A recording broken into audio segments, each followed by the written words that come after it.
민주당이 도주서를 제기한 지 하루 만에요. 윤석열 대통령이 관저에 있는 게 포착됐죠. 어제 저희가 자세히 설명해 드렸습니다.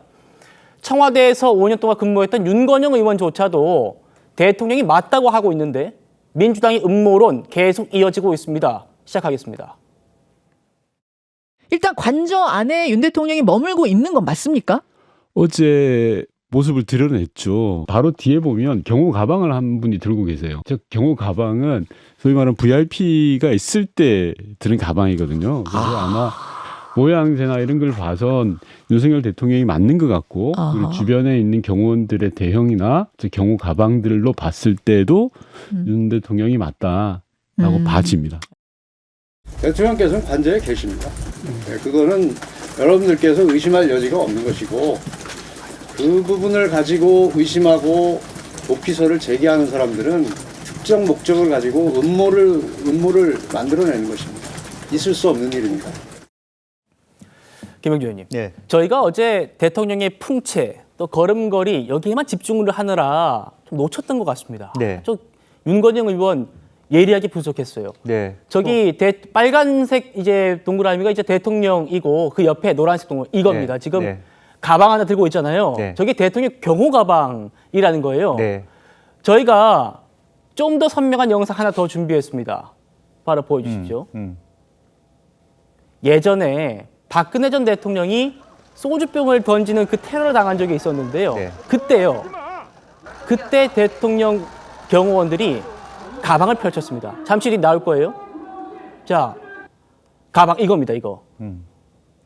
자, 저 가방 경호 가방이라는 거잖아요. 네. 어떤 가방입니까, 저게? 실제적으로 여러 가지 일단 위에서나 그 사격이 있을 수도 있는 그런 부분에 있어서 그걸 막아낼 수 있는 가방이고 아마 저 안에는 또 여러 가지 어떤 사격할 수 있는 반발할 수 있는 부분도 있겠죠. 그래서 아마 이 위치상으로 보면 그게 공개된 시점에 갔을 때는 항시 사방에 저렇게 경호 가방을 든 어떤 경호원들이 포착되어 있습니다. 예. 그래서 사주 경계를 하죠. 뭐 그걸 통해서 여러 가지 어떤 그 밖에서의 어떤 사격이라든지 뭐 병이 날라온다든지 이렇게 했을 때 막아내기도 하고 아마 또 그 안에서는 또 대응할 수 있는 수단도 들어있지 않을까 그렇게 보여집니다.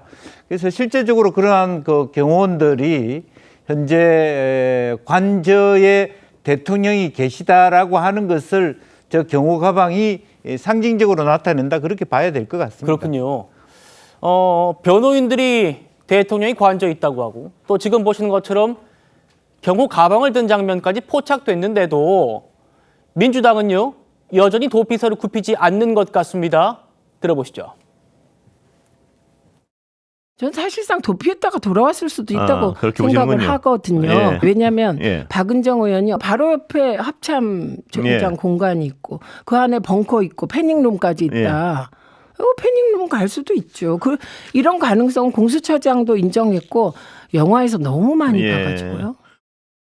윤석열이 만약에 맞다면 이미 관저를 요새화 시켜놨고 그 요새화 시킨 현장에 점검을 나온 것이고 나와서 지시를 한 것이고 경호처 직원들을 격려한 것입니다. 이것이 무엇이겠습니까? 바로 도주 우려가 직접적으로 인정되는 그 정황이라고 할 것입니다. 도피했다가 돌아온 것 아니냐. 도주와 증거 인멸 우려가 확인된 것 아니냐. 홍 의원님. 예. 대통령 측이요. 이런 도피설에 대해서 특정 목적을 가지고 음모를 만드는 것이다. 이렇게 논평했습니다. 어떤 목적이 있다고 보십니까? 예, 뭐 목적은 뻔하죠.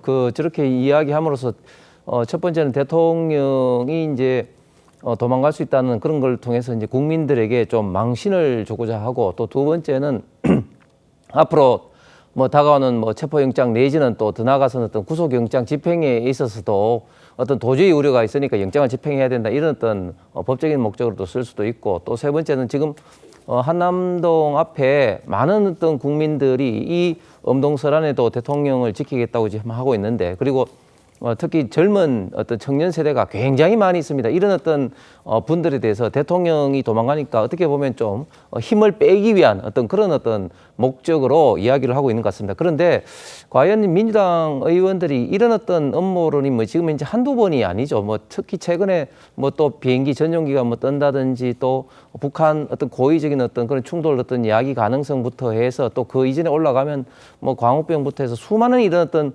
음모론이 민주당과 좌파 진영에서 있는데 과거에는 이런 걸 통해서 많이 좀 제가 봤을 때는 좀 재미를 본 것 같습니다. 특히 박근혜 대통령 탄핵 전국에서는 이런 어떤 가짜 뉴스 통해서 많이 좀 재미를 봤는데 지금은 매체도 굉장히 좀 다양해지면서 이런 음모론적인 어떤 가짜 뉴스가 오히려 더 국민들로 하여금 민주당이 해도 너무한다. 너무 이런 어떻게 국민들을 선동한다, 호도한다 이렇게 느끼실 국민들이 아마 더 많기 때문에 저는 역효과가 더 클 거라고 생각합니다. 예.